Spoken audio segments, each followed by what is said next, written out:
Good morning, students. Welcome to G All India English Solution. Today we will discuss TGT Practice Set 22. Question number 1. He dashed this radio last year. तो last year past indefinite tense में आता है, तो subject के बाद verb की second form लेंगे bought. Next question is we hope that he dash well soon. तो जब ये दो तरीके के सेंटेंस होता है, एक प्रेजेंट इंडेफिनिट में बन रहा है तो दूसरा फ्यूचर इंडेफिनिट में बनेगा. तो फ्यूचर इंडेफिनिट का तो टेंस यही वाला है, तो option D is correct. We hope that he will get soon. He will get well soon. Next question is honest people. देखो ये आपका क्या है, ऑनेस्ट पीपल प्लूरल है आपका ये, तो इसलिए वर्ब आएगी प्लूरल. तो आर रिस्पेक्टेड बाय सोसाइटी, और ये हमारा पैसिव वॉइस में होता है. तो जब प्रेजेंट इंडेफिनिट की मैं आपसे बात करूँ तो प्रेजेंट इंडेफिनिट में वर्ब यूज़ होती है इज़, आर, एम. कब यूज़ होती है प्रेजेंट इंडेफिनिट में? जब हम इसका पैसिव वॉइस बनाते हैं. तो ये सेंटेंस पैसिव वॉइस में है. Next question is this problem can be solved. देखो जब भी आपका कोई मॉडल है, can, could, may, might, shall, should, है ना, तो यदि आपके ये आ रहे हैं और पैसिव वॉइस है सेंटेंस तो बी यूज़ होगा. तो कैन बी सोल्व्ड और मेन वर्ब की थर्ड फॉर्म आएगी. Next question is Geeta asked me where I live. देखो फर्स्ट सेंटेंस ही सही है. पहली बात तो सेकंड सेंटेंस में आस्क्ड के बाद टू दे दिया तो वो नहीं आएगा. एंड यहाँ क्वेश्चन वर्ड है, क्वेश्चन वर्ड नहीं है ये आपका कॉम्प्लेक्स सेंटेंस है. और यहाँ पर इस तरीके से क्वेश्चन वर्ड बीच में आ जाए तो ये इंट्रोगेटिव सेंटेंस तो नहीं कहलाएगा, ये कहलाएगा आपका कॉम्प्लेक्स सेंटेंस. और ये सेंटेंस के यदि बीच में आ जाते हैं क्वेश्चन वर्ड तो उसके बाद हमारे को सब्जेक्ट लेना होता है. उसके बाद जैसे पास्ट इंडेफिनिट है तो सिंपल सेंटेंस में वो बनेगा. तो Geeta asked me where I lived. मान लो यहाँ पे ही होता तो Geeta asked me where he lived, तो इस तरीके से सेंटेंस कर देते. तो यदि हेल्पिंग वर्ब लिखनी होगी तो सब्जेक्ट के बाद लिखेंगे, जैसे where I am living. Next question is Ram asked Shyam how are you. तो देखो मैंने आपसे बताया अभी कि जैसे क्वेश्चन वर्ड आपका सेंटेंस के बीच में आए तो तुरंत आपको फिर क्या लेना है, सब्जेक्ट लेना है, देन वर्ब लेनी है. तो यहाँ पर तो यही है. देखो आस्क्ड के बाद टू नहीं आएगा इसलिए गलत हो गया ये, और यहाँ पे हाउ के बाद सब्जेक्ट नहीं है और यहाँ भी नहीं है. तो ये इस तरीके से ये सेंटेंस गलत है, ये कॉम्प्लेक्स सेंटेंस बोले जाते हैं. Next question is he as well as I dash guilty. तो option A is correct. Is, देखो जो आपका यहाँ पे जब एज वेल एज से सेंटेंस जुड़ा हो तो वर्ब आती है अकॉर्डिंग टू फर्स्ट सब्जेक्ट, तो ही के अकॉर्डिंग यहाँ पे इज़ आएगा. Next question is the military. तो मिलिट्री के साथ वर्ब आएगी आपकी प्लूरल. तो द मिलिट्री ये प्लूरल वर्ड होता है. The military were called out. Next question is I said the earth moves around the sun. The sentence within inverted commas is, तो option C is correct, reported speech. I said the earth moves around the sun, तो the sentence within inverted commas is, जो ये inverted commas में sentence है इन्हें बोलते हैं हम इन्वर्टेड कोमास. ये जो कोमे की तरह लगे रहते हैं, कोमा तो नहीं बोलेंगे, खैर इन्वर्टेड कोमास ही बोलेंगे इसे. तो ये जब होते हैं इनमें बंद होता है जब सेंटेंस, इसे बोलते हैं reported speech. Next sentence is the word disparity means. Disparity का मीन्स क्या है? इनइक्वलिटी. इनइक्वलिटी मतलब असमानता. Next question is following are the synonym of the word bad. WHET की बैड के क्या है सिनोनियम, क्या है? One word is not it's a synonym. इसका एक इसमें सिनोनियम नहीं है, तो वो क्या नहीं है? वीट. जैसे स्टिमुलेट, होन, HONE और शार्पन, ये क्या है? इसके बैड के सिनोनियम है. नेक्स्ट क्वेश्चन इज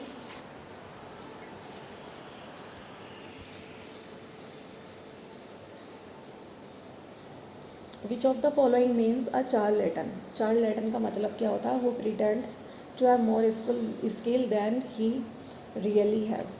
कि एक ऐसा व्यक्ति जो बहुत ज़्यादा मतलब बहाना करता हो कि उसके पास बहुत ज़्यादा स्किल है, जितनी वो रखता है ना उस वास्तव में जितनी उसके पास होती है उससे कहीं ज़्यादा रखने का वो बहाना करता है, तो वो व्यक्ति चार्लेटन कहलाता है। नेक्स्ट क्वेश्चन इज़, इसका मीनिंग बताना है एल डोरेडो का आपको। तो इसका मतलब होता है एन अनअटेनेबल थिंग, एक अप्राप्य चीज़, El Dorado. Next question is, Lytton Strachey is the biographer of, ये क्वीन विक्टोरिया का बायोग्राफर है। तो लिटॉन स्ट्रेचे क्या है? ये बायोग्राफर है किसका? क्वीन विक्टोरिया का। तो Queen Victoria, Lytton Strachey is the biographer of Queen Victoria. Next question is, किसने लिखा है ये lives of the English poet, lives of the most eminent English poets, और simply lives of the poets? तो ये लिखा है सैमुअल जॉनसन ने, कि lives of the English poet और lives of the most eminent English poets और simply lives of the poets, Samuel Johnson ने लिखा है ये। Next question is, he belongs to the Bloomsbury group.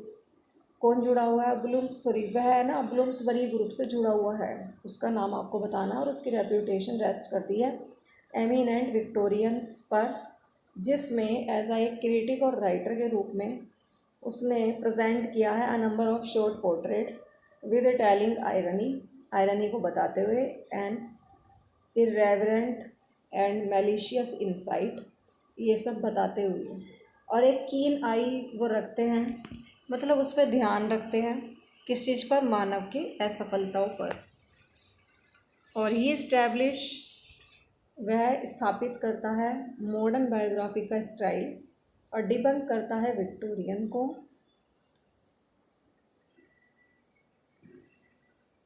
He includes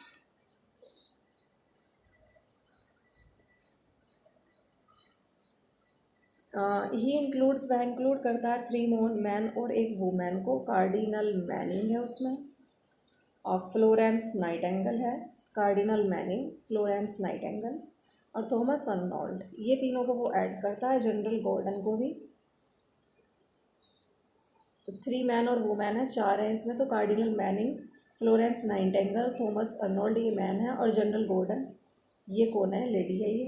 तो ही actually praises Nightingale, वो वास्तव में वह प्रशंसा करता है नाइटेंगल की। This biography also shows the intrigues of Cardinal Manning against Cardinal Newman. ये बायोग्राफी है ना, कार्डिनल मैनिंग की जटिलताओं को दर्शाता है, किसके खिलाफ? कार्डिनल न्यूमैन के खिलाफ। और ये एमिनेंट विक्टोरियन का ऑथर कौन है? तो ये है Lytton Strachey. Next question is, what are the spirits of dead called by the Romans? तो डेड की स्पिरिट्स क्या कहलाई जाती है रोमन के द्वारा? ये कहलाई जाती है लेम्यूरस। तो ये ऑप्शन सी इज करेक्ट। कौन सी नदी ऐसी है जो कि पास्ट को भूलने की नदी कही जाती है, मतलब पास्ट को भूल जाता है इंसान उसमें ना? तो ये है यह है लीथ नदी। Option B is correct, LETHE। Next question is, the first thing we do, कि सबसे पहली चीज़ तो ये है कि हम करते हैं, लेट्स किल, चलो मारे, ऑल द लॉयर्स, सभी वकीलों को। तो ये line Henry sixth part second में डिक ने बोली है, एक्ट 4th सीन सेकंड में। तो हेनरी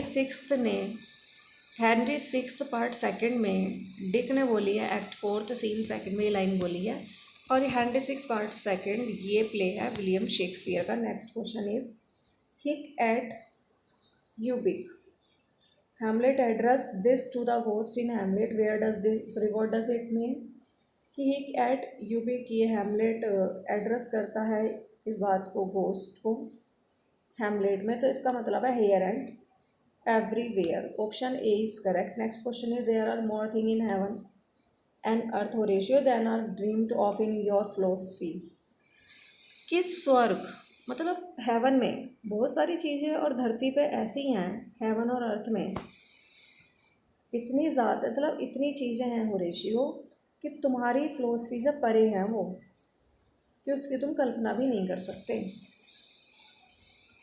इस तरीके की चीज़ें हैं कि उसकी तुम कल्पना भी नहीं कर सकते। ये लाइन किसने बोली है? हैमलेट ने बोली है। ये किससे बोली है? होरेशियो से। नेक्स्ट क्वेश्चन इज, वर्ड्सवर्थ की पोएम्स है ना मोस्टली डील करती हैं किसके साथ? हम्बल एंड रस्टिक लाइफ के साथ। Next question is, solitary reaper वो लिखी गई थी 1805 में और ये लिखी गई है 2 साल बाद after a tour of August 1803 Scotland. यह पब्लिश हुई है, कब पब्लिश हुई है ये? 1807 में। द सॉलिटरी रीपर देखो लिखी गई है ये 1805 में और एंड इट वॉज कंपोज। फिर 2 साल बाद ये कब लिखी गई थी? 2 साल बाद, जब 1803 स्कॉटलैंड, अगस्त 1803 स्कॉटलैंड का एक टूर करने के बाद वर्ड्सवर्थ ने ये 1805 में लिखी पोएम और ये पब्लिश हुई थी 1807 में। तो 2 साल का गैप है। 1803, 5 और 7, 3 में घूमने गया स्कॉटलैंड, 5 में लिख दी उसे और 7 में पब्लिश हो गई। नेक्स्ट क्वेश्चन है, सॉलिटरी रीपर ये गाया जाता है किसमें? एरसे गैलिक में, वो गा रही थी solitary reaper. Next question is, Milton ने एक लैटिन पेस्टोरल लिखी है, क्यों लिखी है उसने? अपना सोरो व्यक्त करने के लिए, अपना दुख व्यक्त करने के लिए, अपने फ्रेंड चार्ल्स डियोडेटी के लिए। इसमें कुछ सिमिलिट्यूड हैं लिसिडस के, तो वो क्या है? वो है Epitaphium Damonis. Next question is, which of one of the following is an attack? इनमें से कौन सा ना एक अटैक हुआ है पॉलिटिकल करप्शन पर क्लर्जी के इंग्लिश चर्च में? तो इंग्लिश चर्च में क्लर्जी के पॉलिटिकल करप्शन पर कौन सा अटैक, मतलब किसने अटैक करा है? और एक आग्रह भी है डेमोक्रेसी के लिए चर्च के स्ट्रक्चर में, तो ये है ऑफ रिफॉर्मेशन। तो ये इंग्लिश चर्च में क्लर्जी जो पादरी होते हैं उनके पॉलिटिकल करप्शन पर एक ये अटैक है ऑफ रिफॉर्मेशन, वर्क लिखा है मिल्टन ने, और ये आग्रह भी है प्रजातंत्र के लिए। Next question is, which literary piece shows the superiority of the Presbyterian system of church government? कौन सा लिटरेरी पीस है जो दर्शाता है प्रेस्बिटेरियन, मतलब चर्च गवर्नमेंट के प्रेस्बिटेरियन सिस्टम की सुपीरियरिटी को?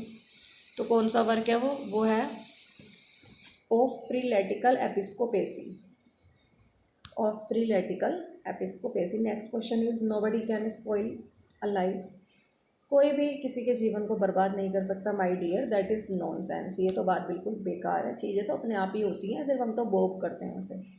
तो ये द फोरसाइट सागा से लाइन ली गई है ये, और ये लिखी है जॉन गाल्सवर्दी ने।